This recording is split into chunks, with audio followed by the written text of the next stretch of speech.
must go.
friend in tow. It's time to stop the magic on the Globus Show.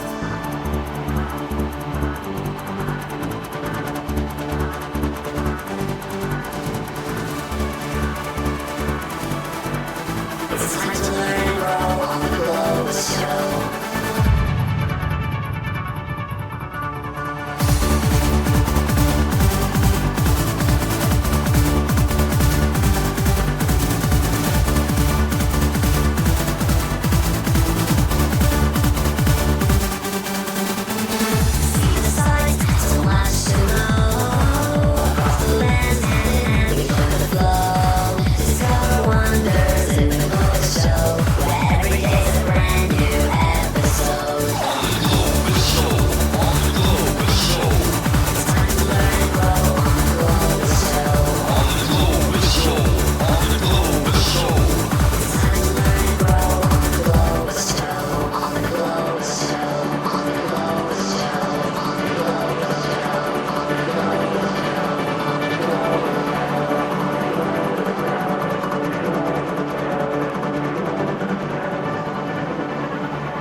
Good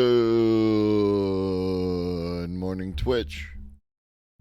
Also, good morning-ish, YouTube.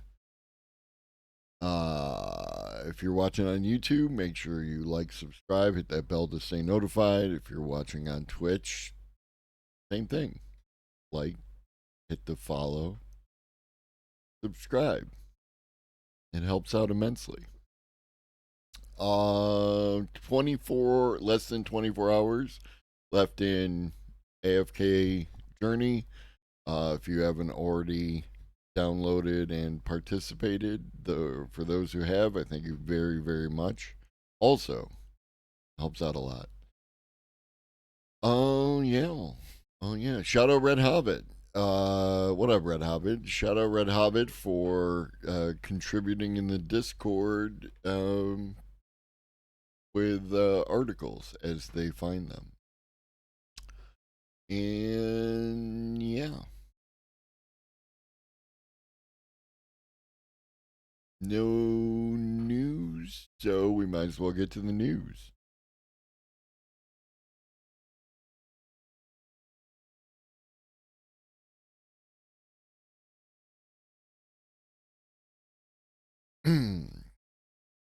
OpenAI has stopped 5 attempts to misuse its AI for deceptive activity.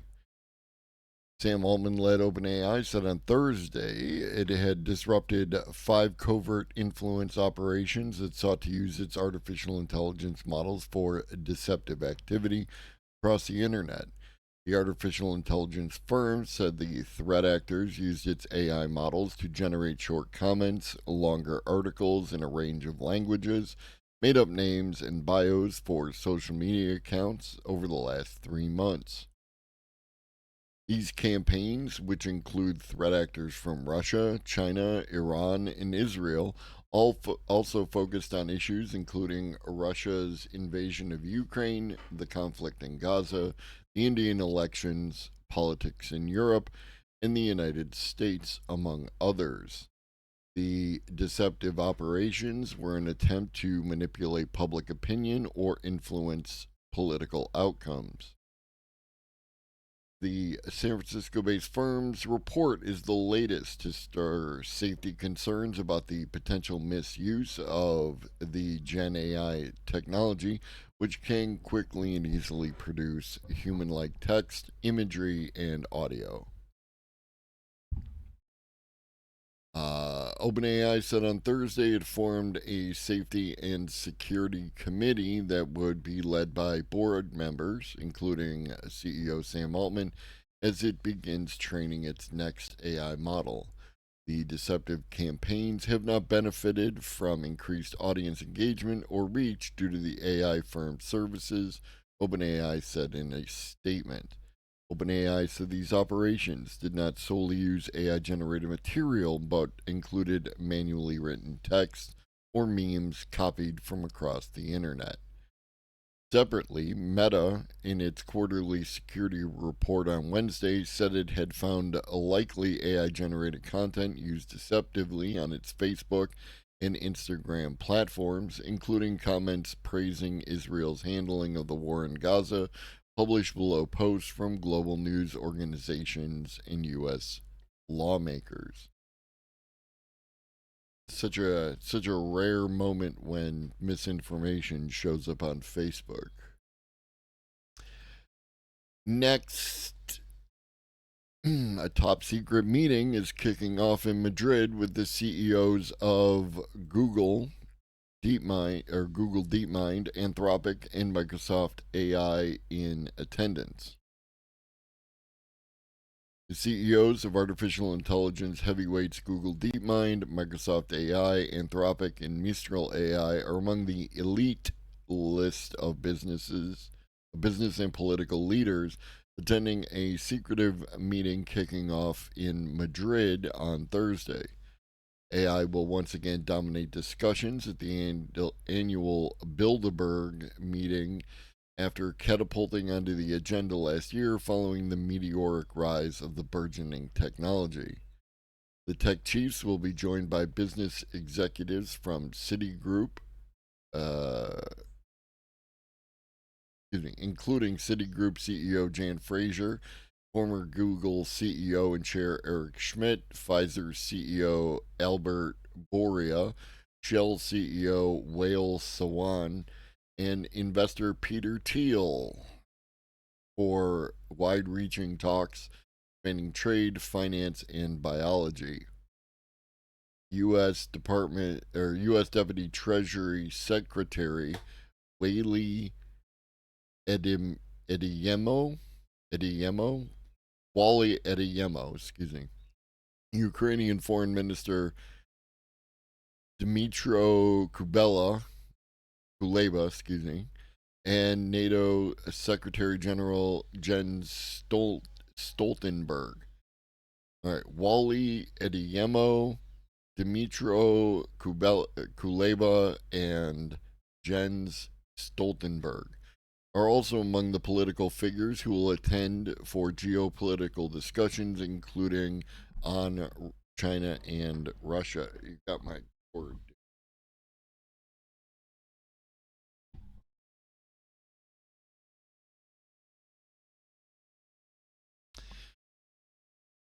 A total of around 130 participants, including former and current prime ministers, are set to attend the 70th annual private meeting, which this year runs from Thursday to Sunday in the Spanish capital.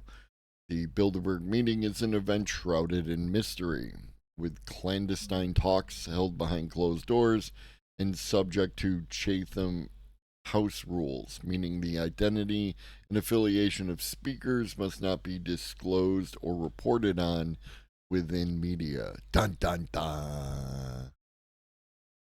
Cue Alex Jones. What's on the agenda in 2024? Now, this already happened, so we may or may not be getting any updates because of the Chatham House rules, but State of AI, AI safety, changing faces of biology, climate, future of warfare, geopolitical landscape, Europe's economic challenges, U.S. economic challenges, U.S. political landscape, Ukraine and the world, Middle East, China, and Russia. Meeting comes as AI has undergone further rapid advancements over the past year with the release of several new large language models, posing questions around the implications for privacy, the workforce, and wider society. Elsewhere, the wars in the Middle East and Ukraine, as well as rising tensions between the U.S. and China, continue to dominate international discussion. All right. Article from McKinsey. Brace yourself.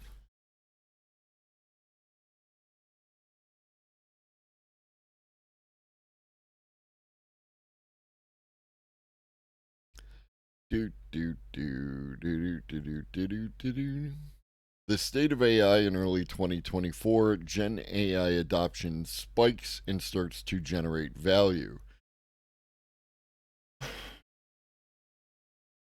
It's fun. It's fun being me and us, those of the us who like to watch often. Um to get such broad disparate views on AI and its adoption and its whatever's. Um, and on one hand, you have random YouTuber who says that AI is a load of hooey, and then you have McKinsey telling you that AI adoption spikes and starts to generate value. So you get to decide. Always fun. As generative AI adoption accelerates, survey respondents report measurable benefits and increased mitigation of the risk of an inaccuracy. Small group of high performers leads the way. If 2023 was the year the world discovered generative AI, 2024 is the year organizations truly began using and deriving business value from this new technology.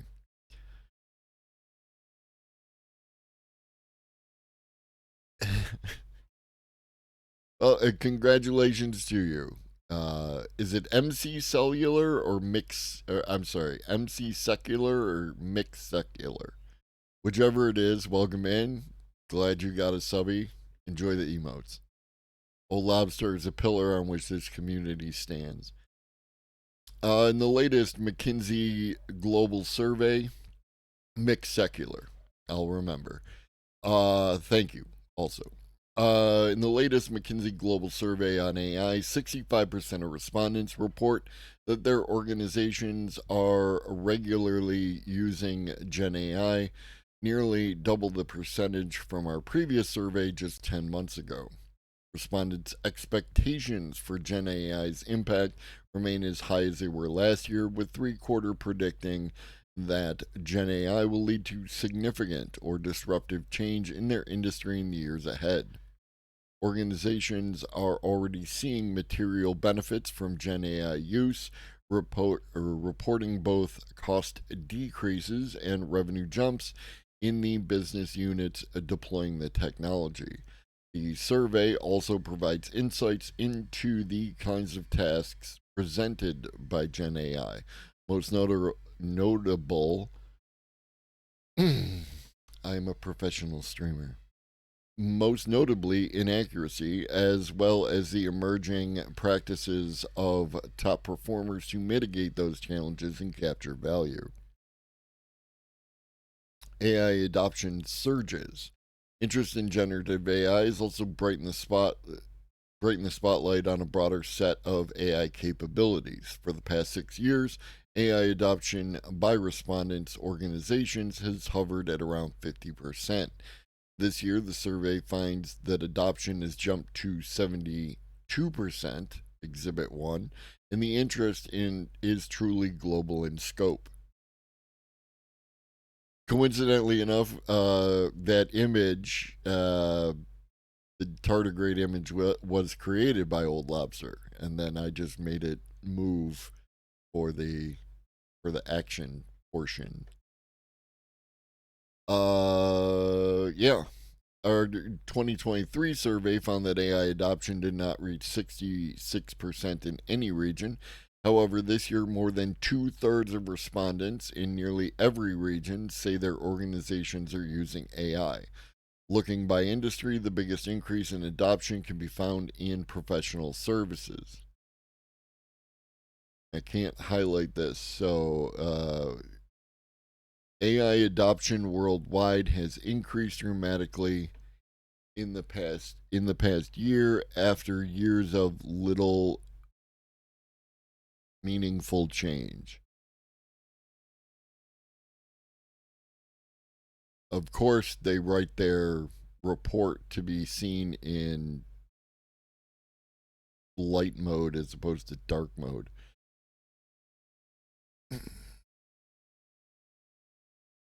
do do do do do do do do do. Yeah. Hi, Stampy. Yeah. All that, huh? Okay. So in 2023, in 2017, around 20% of organizations had adopted AI. Then it hovered between somewhere in the vicinity of 50 to 60% up until 2023. And then in 2023, it spiked from 55% to 72%. What up, Cosmic? Dude, this mouse is not a mouse for you.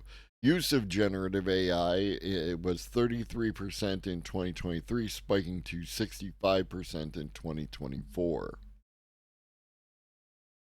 Um, and this is the number of functions used within AI or used within an organization that include AI. Uh, Around 8% at five or more functions, but 72% at one or more functions. So at a broad range. So these are some examples. Most commonly reported Gen AI use cases: marketing and sales. Yeah, you saw that coming. Personalized marketing, sales lead identification and prioritization. And then we have some use of design development here, and then very small bit of IT. Probably, I would say that a lot of this stuff is in the range of have you tried turning it off and turning it back on again? Um, which really it does provide value to your IT department if you've already gone through the basic studies um, or the basic steps in order to um, what you call it, fix your problem, right? Um, like when if you call your cable company, having already good morning, L. Having already gone through the steps of yes, I reset my modem. Yes, I reset my router. Yes, I turned everything off and back on again. I have done all this basic stuff. Saves everybody time. Um, Respondents are much more likely now than in 2023 to say they're using generative AI. So, don't know went from 4% to 2%, no exposure, 18% to 8%. Have tried at least one, went from 40 to 35.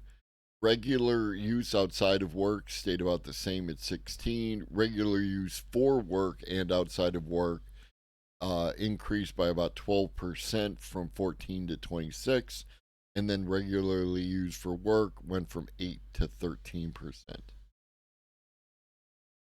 So, most industries, organizations are about equally likely to invest more than 5% of their digital budgets in generative AI. Here's your breakdown. Um, HR was definitely going to be one that took a hit. Um, hey, congrats. Always nice to hear that people are using the tools. And now we can get rid of this. Gotta move. Eh, eh, eh, eh. Thank you. So, one of the things that we talk about in addition to talking about AI for the newer viewers is we also talk about layoffs because talking about layoffs, layoffs are often One could say that there is a corollary between layoffs and increasing AI use. Um, so it's an important factor to take under consideration.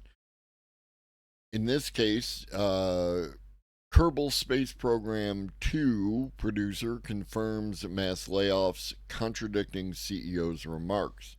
Producer from Kerbal Space Program 2 has confirmed that those working on the spaceflight sim are being laid off en masse.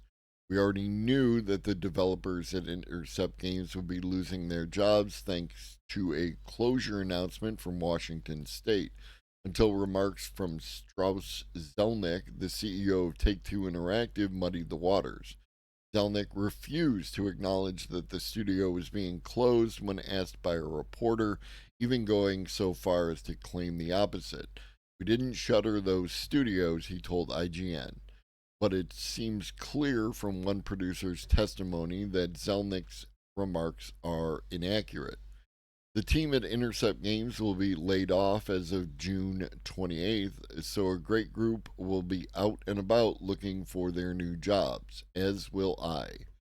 This is Senior Design Manager Quinn Duffy. I got to know the designers pretty well in my all too brief time there. These are some fantastically smart and talented people, and I'm happy to vouch for their qualities.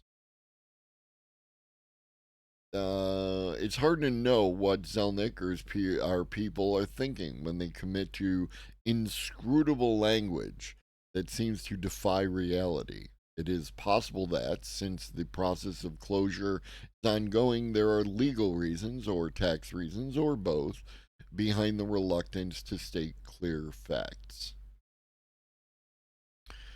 So, yeah, Cosmic, the place to put links is in the article suggestion portion of the Discord. Um, because I have a limited time in which to get through articles. Please and thank you.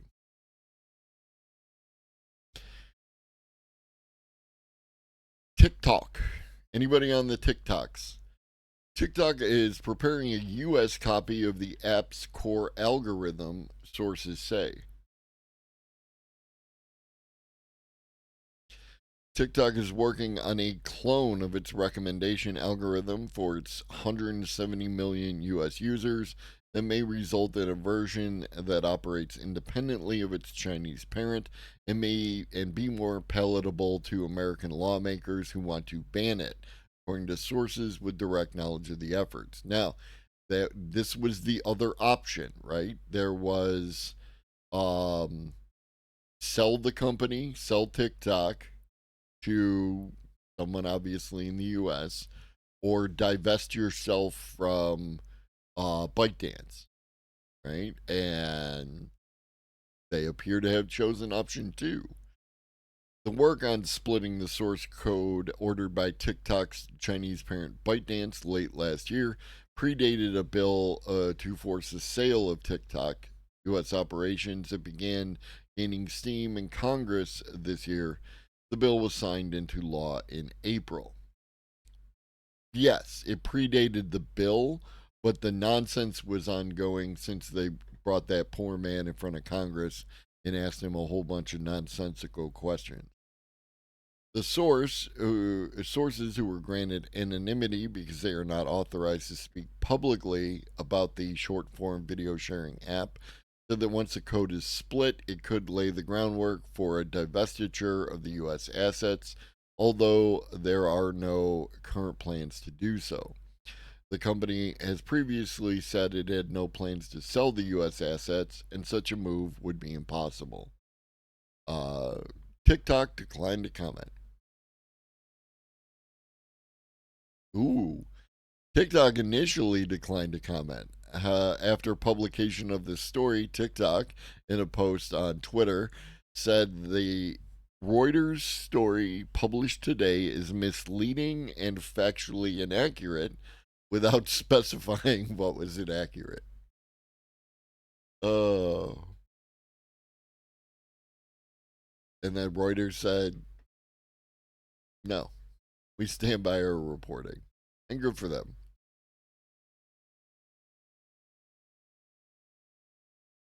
Another thing for people who are new here that we like to talk about is UBI. Who loves some UBI? I do, I do. A DC based income program is letting people choose the amount on their checks.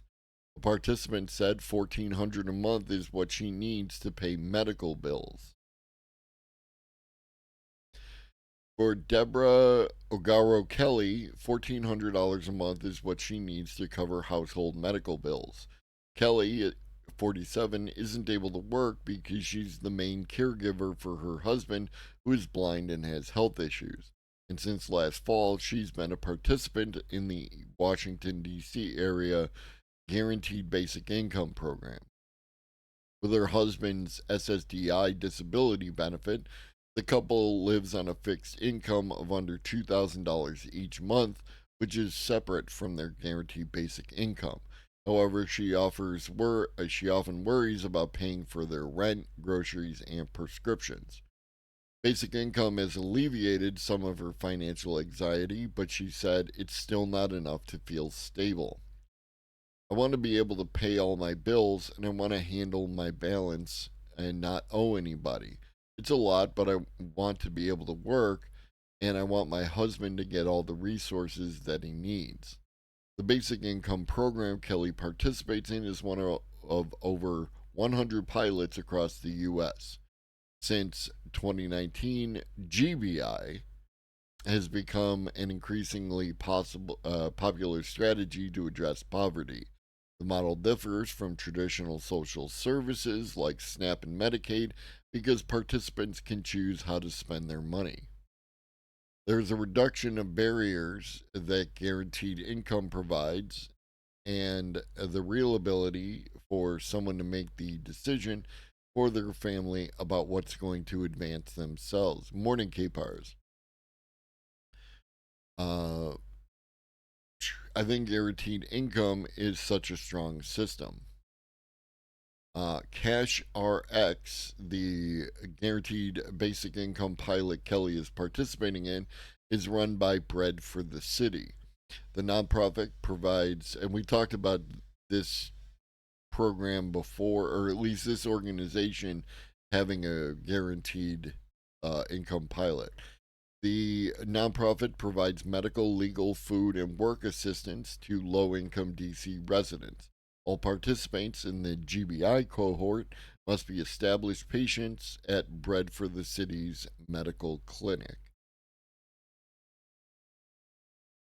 Excuse me. The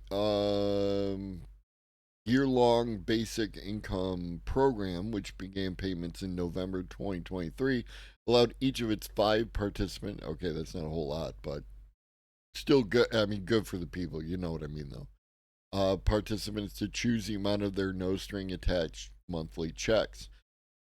Kelly chose $1,400 a month because it's what her family needs to offset out of pocket medical costs. Other participants chose between $1,100 and $1,400 a month.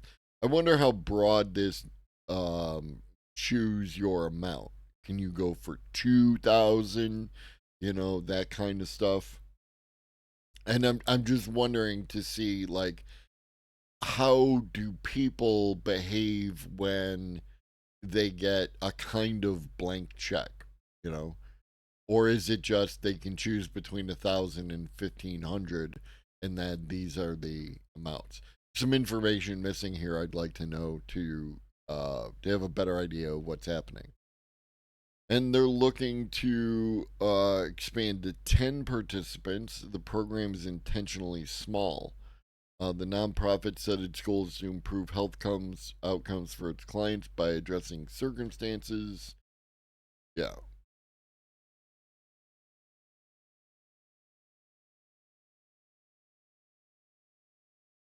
yeah. Always works. Every time. Another thing that we like to talk about on this program is copyright. And this is a wild Um, a wild headline. Reggaeton copyright infringement lawsuit targets over 100 of the genre's biggest acts to move forward. Federal judge denied the motion to dismiss the massive infringement lawsuit targeting one of Latin music's most profitable genres. Federal judges denied the motion to dismiss, targeting over 1,000 reggaeton songs from such globally recognized acts as Bad Bunny and J Balvin. The allegations claim these acts and more participated. Morning, Kiddio. I saw that they elected a woman and that she had a Jewish last, or what could be perceived as a Jewish last name, for president. Cool. First woman president of Mexico. But that was about it.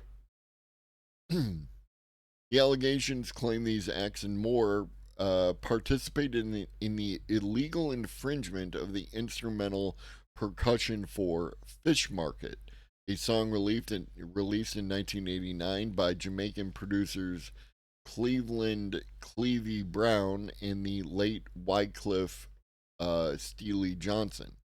The case consolidates numerous individual lawsuits against reggaeton artists, uh, ranging from rising acts like Danny Ocean to legacy artists Daddy Yankee, Zion E. Lennox, and more, brought by Brown in the Johnson estate. They allege that they allege these artists actively infringed on the drum pattern of Fish Market, describing in the filing as a programmed kick, snare, and hi hat playing a one bar pattern, percussion instruments, including a tambourine playing through the entire bar, a synthesized tom playing on beats 1 and 3, and timbales that play a role at the end of every second bar, and free improvisation over the pattern for the duration of the song, and a synthesized B flat bass note on beats 1 and 3 of each bar, which follows the aforementioned synthesized tom pattern. I'm not going to play that because if they're out here suing people, I am not putting myself out for that. But apparently, Fish Market is the name of the song. Um, you can check it out to get what the sound is. Um, Getting into the weeds, the complaint follows a timeline in which Brown and Johnson's Fish Market was further popularized by Jamaican star Shabba Ranks for his 1990 track Dembo, leading to the creation of the Beats moniker and the genre overall. So, yeah, we could see, I don't know about the death of, but a significant impact to a lot of artists within a particular genre.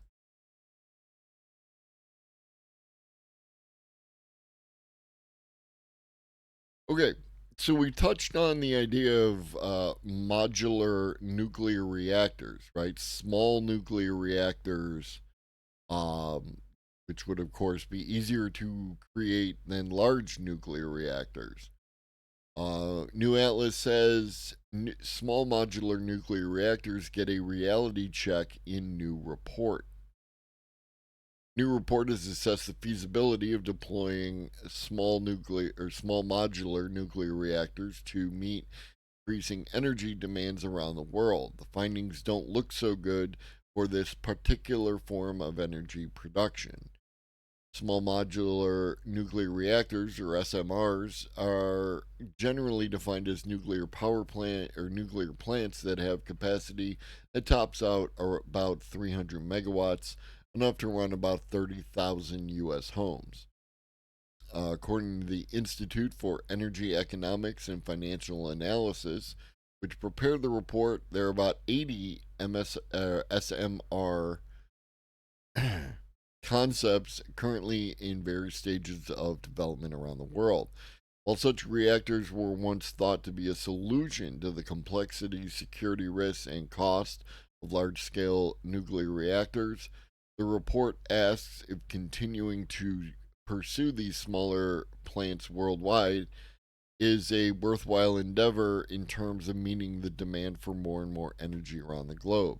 The answer to this question is pretty much found in the report's title. Small modular reactors, still too expensive, too slow, and too risky.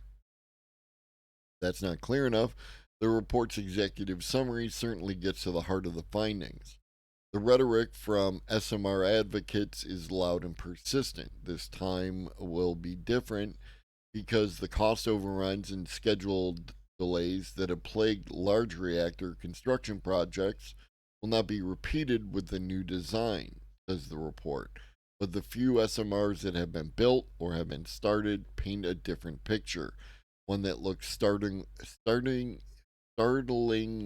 similar to the past. Significant construction delays are still the norm, and costs have continued to climb. So you can see this is China, this is Russia, this is Argentina. Um, and these were the original cost estimates, and you can see how they ballooned. These are some other examples of proposed U.S. SMRs, cost increases.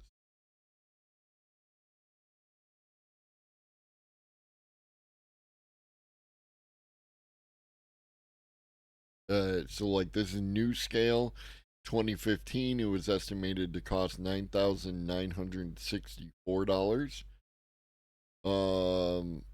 per kilowatt, and new scale in 2023, $21,561 per kilowatt.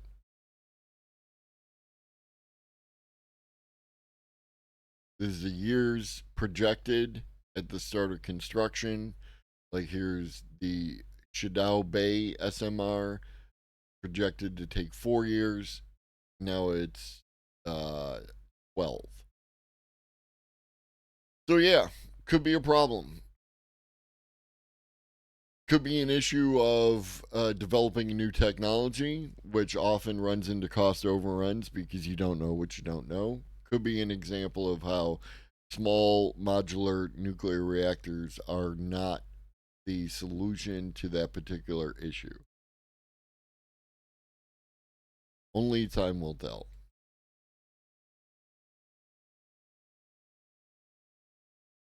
From the New York Times, the unbiased in relation to OpenAI New York Times.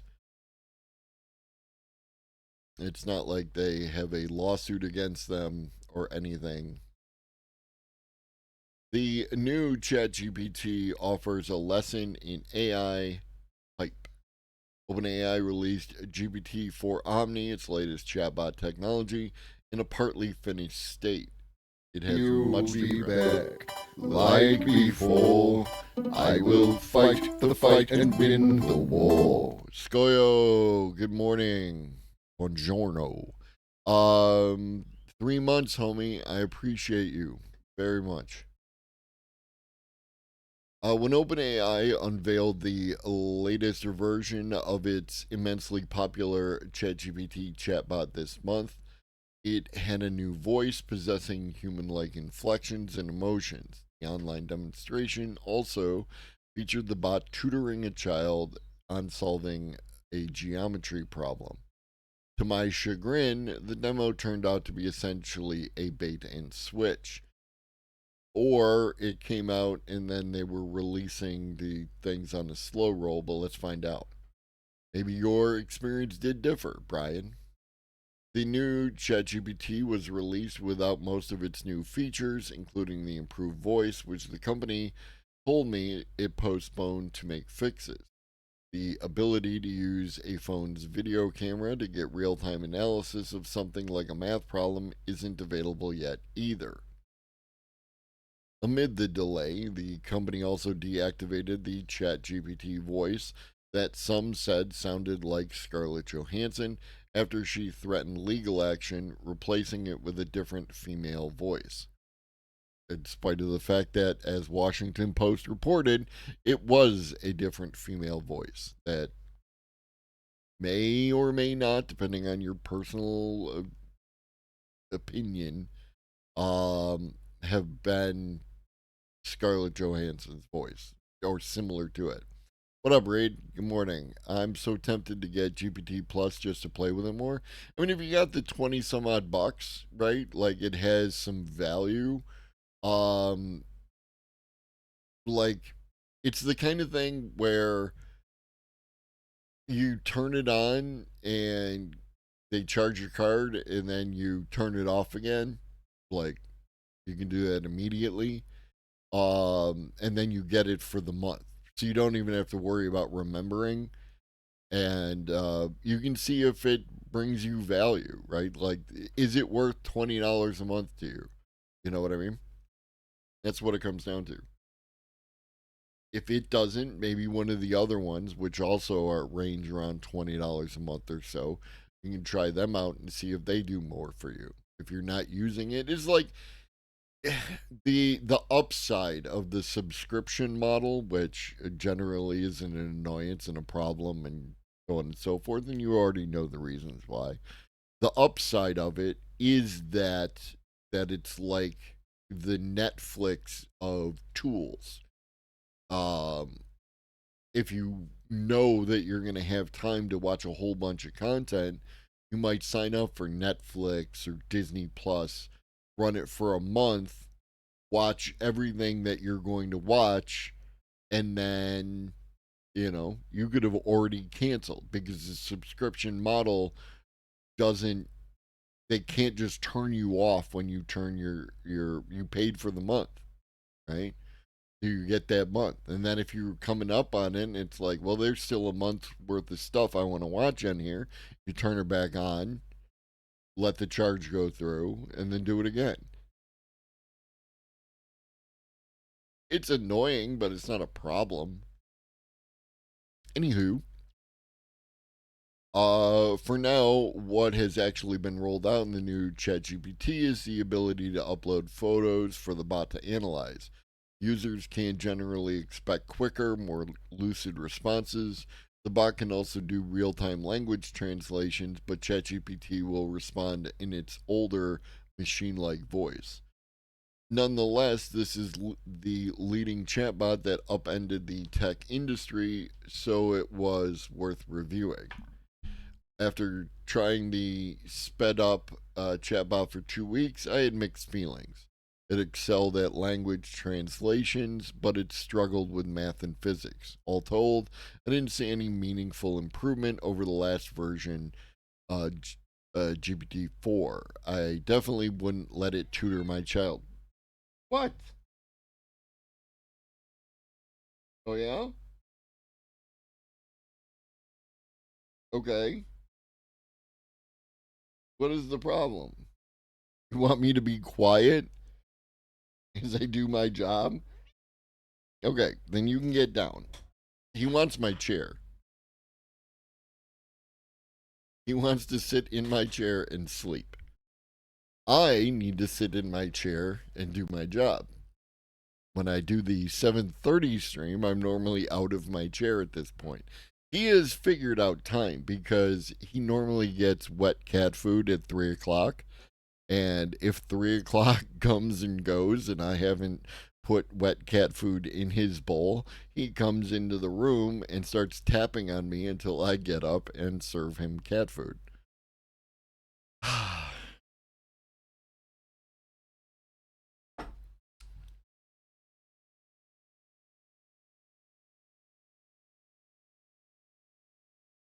They are smart. Okay. So, yeah. I don't know why they wouldn't let it tutor their child and like that.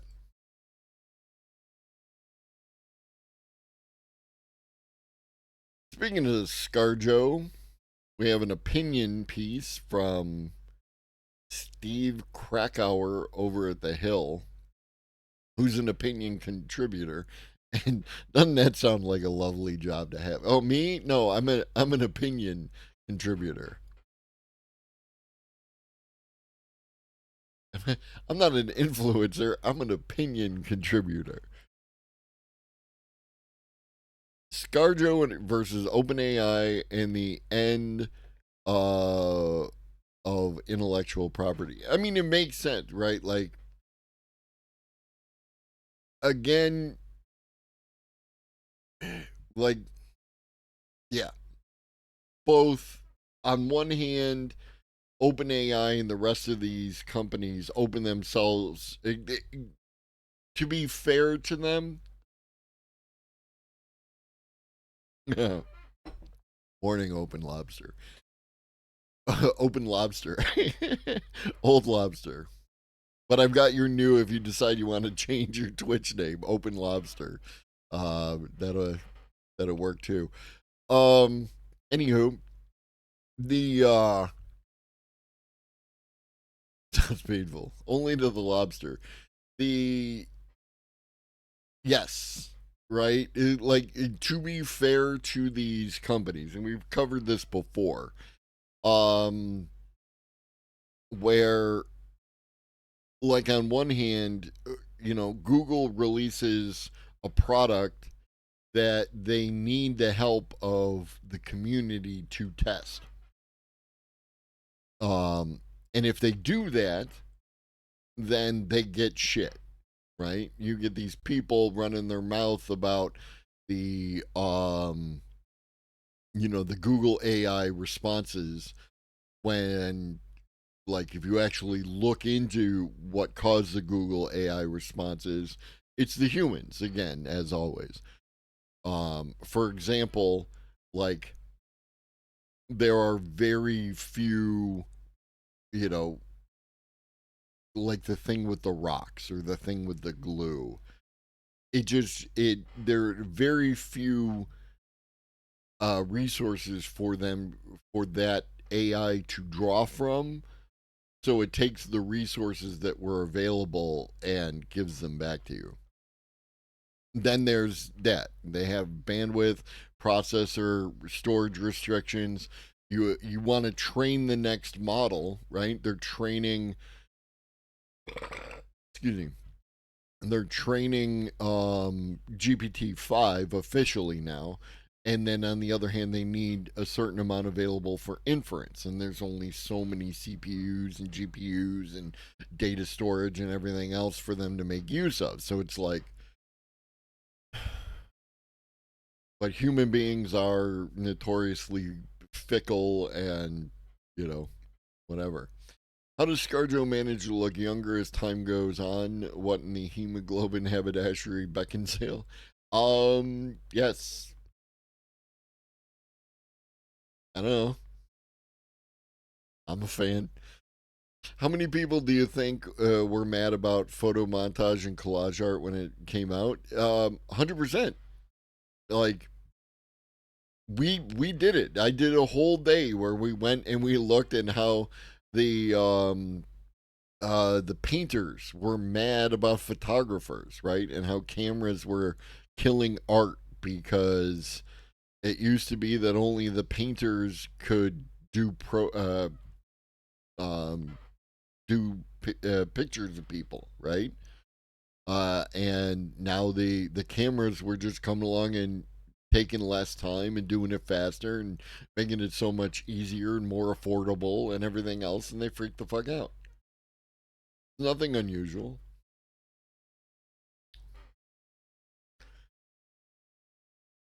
One of the soothing, we're not going to do the background here. We all know about the her. We all know about the OpenAI Sky Voice. At the end of her letter, Johansson urged appropriate legislation to help ensure that individual rights are protected. Good luck with that. We're in the infancy of this issue, and the landscape is wilder than the Wild West, a virtual minefield where rules are being broken before they can even be fully conceived and contemplated. And while you may not want to think about AI in your life today, you're already living it. AI intrudes into your Google searches now. It has taken over your actions on most of your social media. It's slowly and then suddenly being integrated into all of our lives. I like the idea that a lot of counterculture also used like magazine clippings and stuff out of context without the creator's consent too. Like the Monty Python intros are all collage art. John Hartfield manipulated Nazi propaganda posters for anti-fascist ends. Yeah, I'm with you. I'm with you. It's the whole concept of like when you create a culture, right? You automatically create its counterculture, and then the counterculture will create a counterculture as the counterculture becomes more accepted, right? So as an example, you had these tools that created art, right? The AI tools that created art. And then there was the backlash from the artists who felt that their art was unfairly scraped from the internet in order to create these models without any compensation to the artist, which created the counterculture to that counterculture of people who use the AI art tools to create art, and how to varying degrees they claim that they were artists and everything else, and that their work was just as valid as the work of these other artists. And then it goes back and forth, and then you have all the people around those who aren't actually, who may not consider themselves artists, though I see them creating art and whatnot, but they, support whichever particular group, and then back and forth it goes. This is the nature of how culture exists within space, right?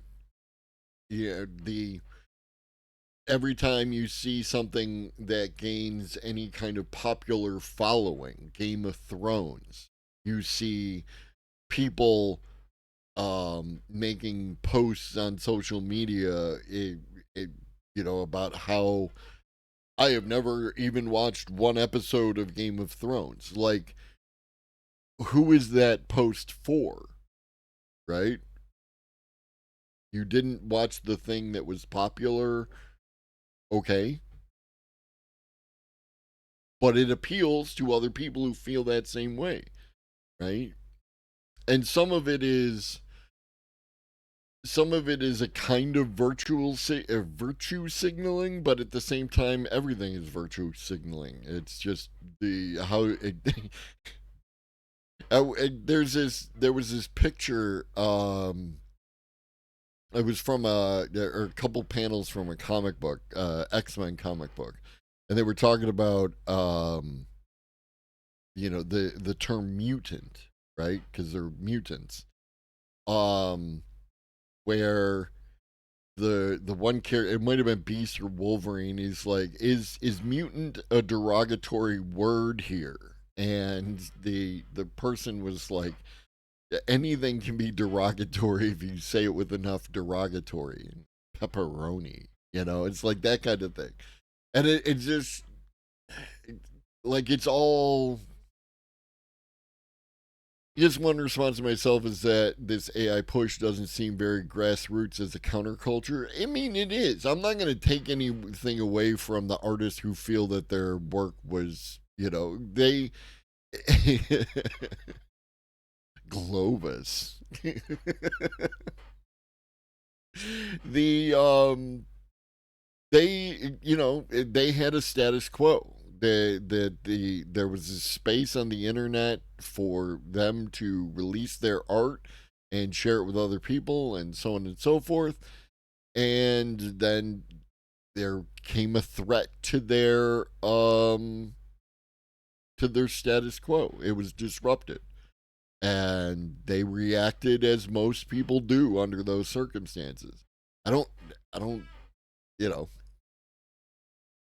I don't hate on any individual artist or feeling threatened by the technology. I just want to address the larger issue where, because it's a simple solution. If we address the biggest issue and artists are no longer worried about how they're going to feed themselves, then it just becomes an aesthetic issue and we can all fall into that. And that sounds like nicer. Been passively applying for jobs and then noticed a Paradox AI SMS message to my hiring burner phone. Apparently, recruiters are now obsolete. There you go. I would say yes, right? Like, again, the best way to approach all of this stuff is not AI is never going to do my job, but if AI were to take over my job, how would it do it? What would be the process between here and there? You know what I mean? That is a better way to approach it because one, you can also use the AI in the meantime to figure out how to make yourself more efficient and give yourself more time to like potentially apply for other jobs. You'll also be the AI whisperer within your organization and last longer than people who blatantly refuse to engage with the AI. And then you won't be surprised when AI comes for your job, right? Because you'll have been taking the steps appropriate to understand that this is no longer a tenable position. Back. Like before, I will fight the fight and win the war. Towards night, what up, homie? Thank you for the sub. Another 3 months. What up, Dame Karen? Hello, no bots. Bots. Hope everyone's having a wonderful morning. So yeah, back to the article. Let's try to finish this article because I have a limited time, of course, on a 9 a.m. start. This ScarJo versus OpenAI kerfuffle is important, but it will quickly become quaint and archaic. AI is turning our own identity into an existential question. Morning Minute. There are two big terms in our culture that relate to this topic: intellectual property, or IP, and name, image, and likeness, or NIL. You likely have heard about these relating to the entertainment industry or with college sports. Oh, we're talking about this forever, Dame Karen, ever. Until we completely upend the system, we will talk about this forever. Are you specifically talking about the Johansson incident? Which again, for those of who might have come in and might not be aware, it wasn't Scarlett Johansson. There is a voice actress. There is evidence. It was presented to the Washington Post. So I don't know what to tell you. ScarJo is wrong. Sorry.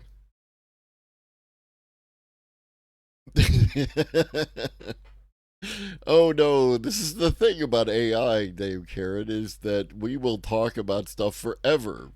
We're still talking about how AI can't do hands. uh,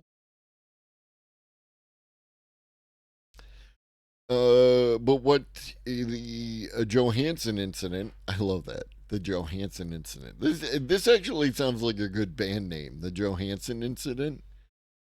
Foreshadows is how owning your own IP and your own NIL will become more difficult and eventually nearly impossible, thanks to the advances in AI. It should have read, but I still see people talking about it like it didn't occur. But whatever. Thanks to the advances in AI, as the lines get more blurred between what is real and what's real. ScarJo may win the PR battle, and maybe she'll get a settlement. But such cases will become a do do do do do do do do do do do.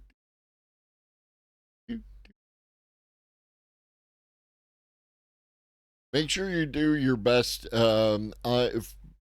Just a security precaution for all the viewers, I use a um no, Posada bot deletes its own comment after a certain amount of time. Um, Two-factor authentication for your Twitch account, right?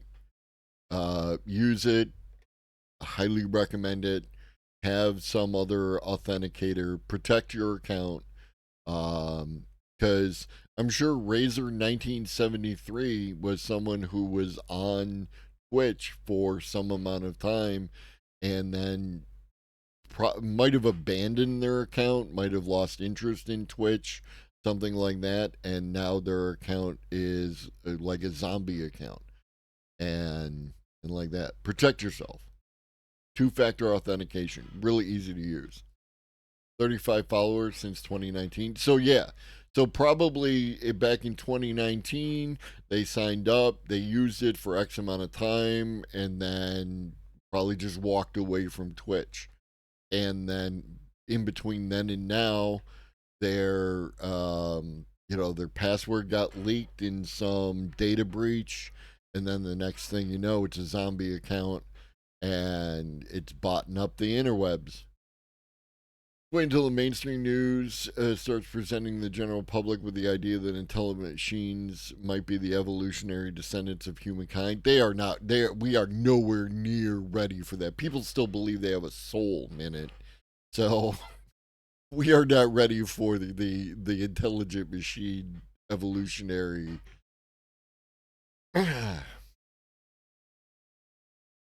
Let's survey where we are today using the free ChatGPT tool, which is already several generations behind the more advanced paid versions and only text-based. I prompted it to write a short article in the style of star New York Times reporter Maggie Haberman.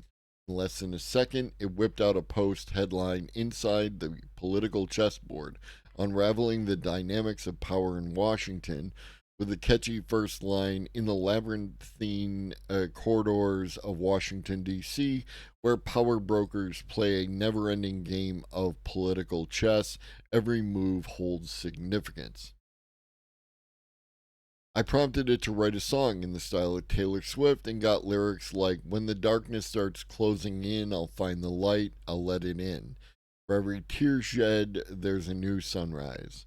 How about a script of the hit HBO show Euphoria? What if I'm tired of playing? What if I just want to be me without all the masks and the lies? It spits out instantaneously. This is the thing: is when I'm not saying that all like that the AIs are anywhere near consciousness or any of that other kind of stuff, right? What I am saying is when an AI finally hits some kind of consciousness, it's going to be trained on all of the poetry, and it's going to have this kind of, angsty teen vibe, but also very accurate vibe, right?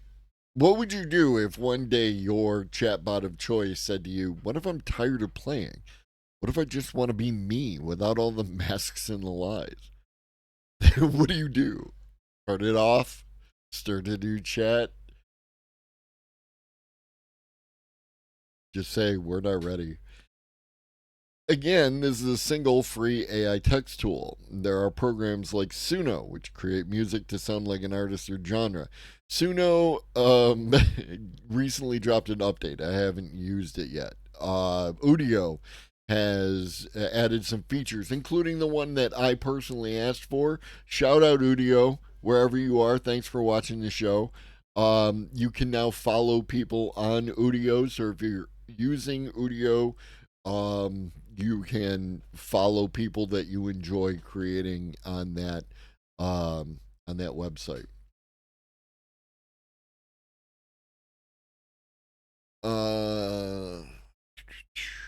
IP isn't just for the individual, though. We've seen over the past several decades how valuable IP is to the entertainment industry. where Marvel has become a gigantic revenue generator and rebooting existing material is the norm. But why will the rights to X-Men and Harry Potter be as valuable when compelling content can be generated through AI that blurs the line between what is and isn't actual IP? Try fighting the surge of Harry Potter-like video content in the coming months and years if you're a rights holder, and then extrapolate that out for every piece of IP. Okay, this is almost done. You get the vibe. There's something I wanted to touch on. Speaking of exactly that, um, so y'all are aware of the Justice League, right? Real quick, Justice League.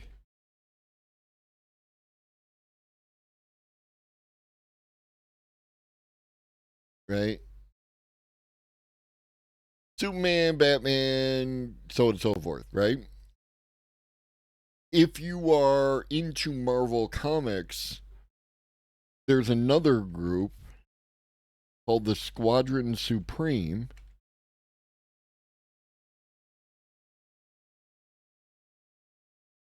Where's a good image?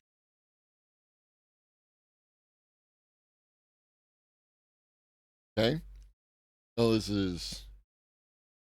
Well, this will do. Um, this is Hyperion, who is Superman. This is Power Princess, Wonder Woman. This is the Wizard. Yeah, we all jokes have already been made. Who's the Flash? Um, this is Doctor Spectrum. Who's the Green Lantern? Um, Shape, who is Plastic Man. There is a Batman. Um, doo doo doo.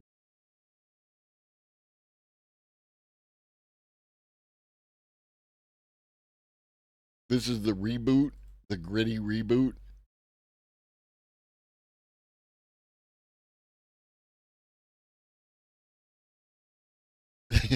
You're not wrong.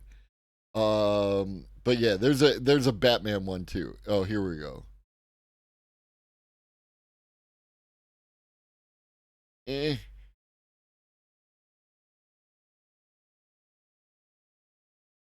I'm trying to remember his name. Um, but yeah, there's I mean, I really enjoyed there's a 12 issue limited series of Squadron Supreme. It was the first time I had ever seen characters die, you know, like superpowered characters should probably die more often. What up, little Donny Fun? There is a Martian Manhunter character because there's the Skrulls in Marvel, and the Martian Manhunter character was like that. Um, Marvel's Batman is Daredevil. Um, Green Arrow is Hawkeye. The dying permanently, you would want the Ultimate Universe. The Ultimate Universe, they in the Ultimate Universe they die. No, no, no, no. He wasn't a rich guy, but he was wealthy enough to go out and fight crime and everything else. It's not a perfect, whatever, right? Um Danny was very Bruce Wayne, but Iron Fist was not Batman esque. Iron Fist didn't do a whole lot of detective work, where Daredevil did a lot of detective work as part of what he did. Moon Knight, actually, if you want to talk about it, Moon Knight is the best Batman allegory, like a most accurate allegory between Batman and the Marvel comics, because Moon Knight was rich, all right, but he was also like a mercenary and like that. Um But like it was the whole thing. Instead of wearing black, he wore white. He had the Moon Knight, batarangs. He had the Moon Knight helicopter. He had all that kind of stuff. Moon Knight is great. I like Moon Knight a lot. Yeah. Oh yeah, no. Moon Knight is the opposite of a no kill policy. um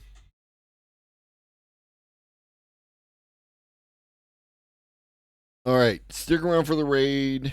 I will be back this evening at 5 p.m. Eastern to watch some video.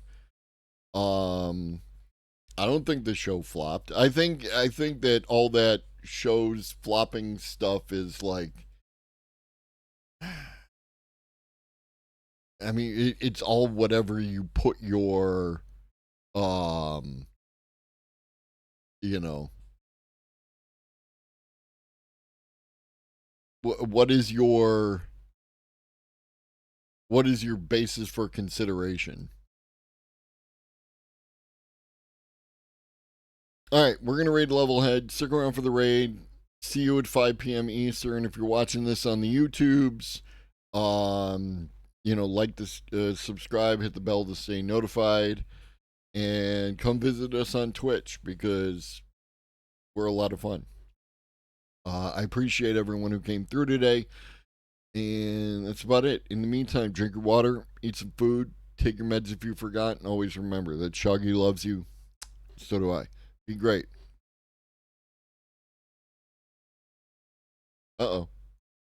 I didn't hit the start raid button. So now we have an awkward moment where I'm sitting here for a few seconds before I can push the button to raid. Love you.